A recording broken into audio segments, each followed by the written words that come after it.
This week I was able to research about reading comprehension and autism spectrum disorder. Um, I've been really interested in just like how to make reading accessible to everybody. That's the focus of my degree in literacy. And so this article really caught my eye, talking about supporting reading comprehension in elementary students with ASD. And this article goes over four different strategies that teachers can use to help students with ASD, specifically those who struggle with their social knowledge in comprehending complex fiction texts. So this is thinking around the third, fourth, and fifth grade level, while not getting into the middle school realm of things. And essentially, the bottom line of it was that background knowledge is really essential to understand any text. And oftentimes we think about that in terms of nonfiction texts and how if you don't know enough about a concept, then you'll really struggle to understand it and how that's really rooted in vocabulary. But what's less discussed is how with fiction texts, you have to know like the subtleties of language and how characters might snub each other unintentionally and how that causes conflict. And a lot of those things can go overlooked with some students with ASD because they struggle in those social situations and how to activate that social knowledge.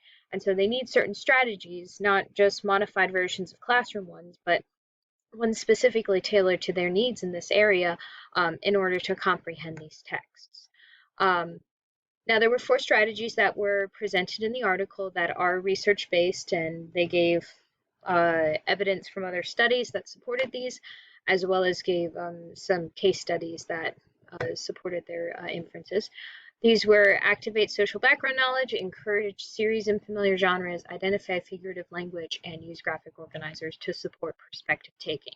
And they focused on like observing what a character thinks inside of a book, supporting that with both text evidence as well as their own background knowledge about what the character was saying or what the character was feeling. Bottom line was that comparison is really the necessary skill here, and how students with ASD, they have experiences, so helping them to interpret that in light of a text as well as in light of social norms helps them to better comprehend these complex fiction texts that have all these subtleties of language and social situations. As for the author's perspective, pretty early on, the authors were adamant that like teachers need like evidence-based strategies to help students with ASD. There's a lot of strategies that talk about helping students with comprehension, helping students with a lack of background knowledge, but this is a different kind of lack of background knowledge. Like oftentimes background knowledge is that sort of like I haven't read a book excessively about this topic before, or like for example, I guess when we're talking about like the solar system. If students haven't spent a lot of time like reading about the solar system, then they're going to struggle inside of that unit. But there's other kids that have been learning that just like pick out books on the planets for fun as their nonfiction text. And it's not that kind of background knowledge. Like students with ASD may have like vivid social experiences that their parents are exposing them to or their guardians are exposing them to. But they may not have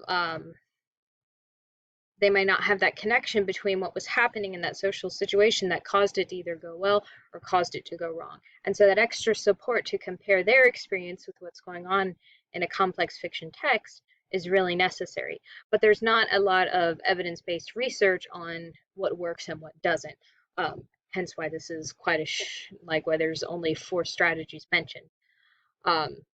Students with ASD, they just respond uniquely to a text, and so they need unique strategies to go along with how they're perceiving what's going on in the text. As well as they advocated a lot for explicit instruction, which is something we talk about a lot with just like having structure for students and being upfront with our expectations, as well as being upfront with just what's going on in the text.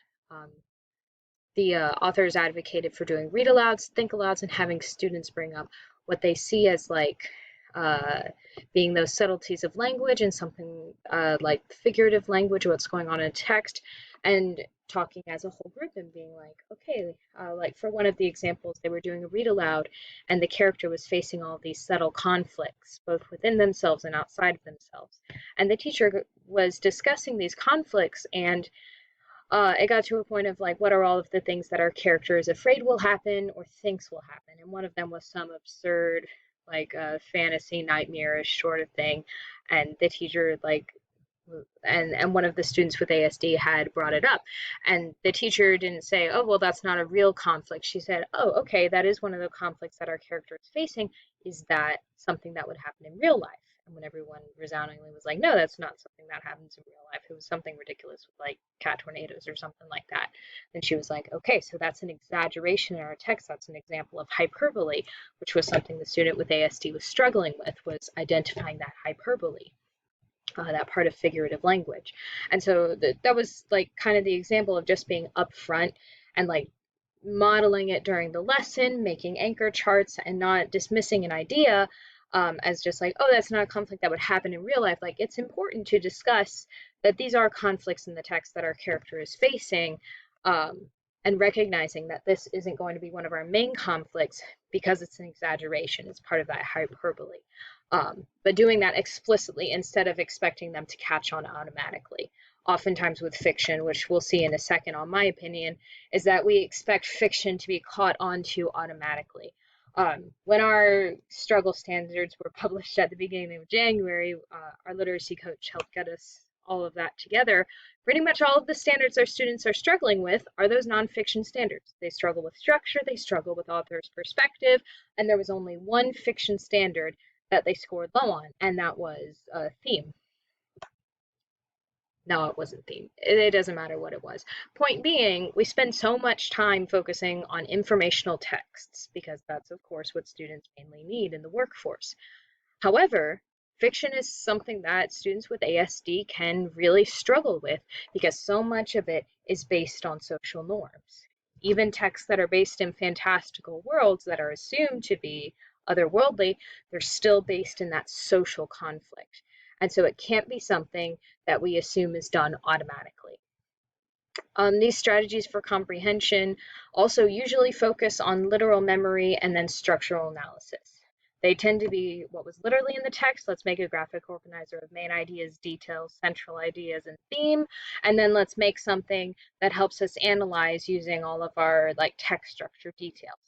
But there's that middle bit where there's something that's literally happening in the text, a literal detail, and everybody in the whole group can say, oh yeah, that's a detail, that's a main conflict in the text, that's what our character is thinking, but there's a subtlety there where like what the character is feeling is maybe an outgrowth of something else that's going on in their life with their family, and that should be something that's expounded upon to say, hey, like our character mentions that they're feeling really upset about like the vase breaking or something like that, and that refers back to when they were talking about that vase being their mom's favorite vase, and that small subtle detail, that call back to the mom, it can kind of expound on why that character is feeling so down and depressed, and that sort of like subtle feeling, and that subtle social setting really needs to be expounded upon. There needs to be more than just what's literally in the text and then our structure. There needs to be what's not said in the text, that sort of inferencing skill. As well as many of these aspects of complex fiction are driven by a reader's understanding of social setting. Like a lot of children's fiction nowadays isn't the main character goes on an adventure and learns something along the way. A lot of it is them understanding their family, coming to terms with some tragedy, dealing with big old social situations.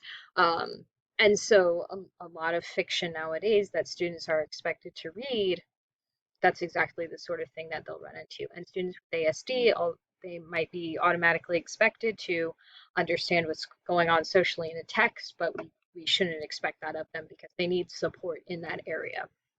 And teachers aren't being trained on those specific strategies for this demographic. As far as application to practice, there were only 4 strategies that were mentioned in the article. I look forward to seeing more research being done and more of like books of these whole strategies being published on how to help students with social knowledge in fiction texts.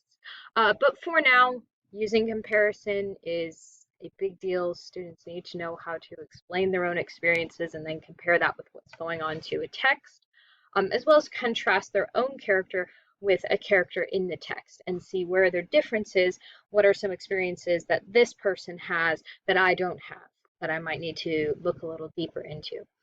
Um, as well as using series texts and similar storylines, using like although fables are sometimes like a little bit shallow, using like this similar kind of storyline, we think of like Campbell's Hero's Journey, and just analyzing like where along the steps you see they're refusing the journey, like what might we expect early on in that kind of story. Um, how might we analyze their dialogue? They might not outright say that they don't want to do it for refusal of the call, but maybe we can do a little bit deeper analysis and see, yeah, they're feeling pretty reluctant. They're pretty scared to go on this journey. So using those similar kind of storylines as well as characters is helpful, which is why we have Harry Potter and the Sorcerer's Stone as our visual for this page.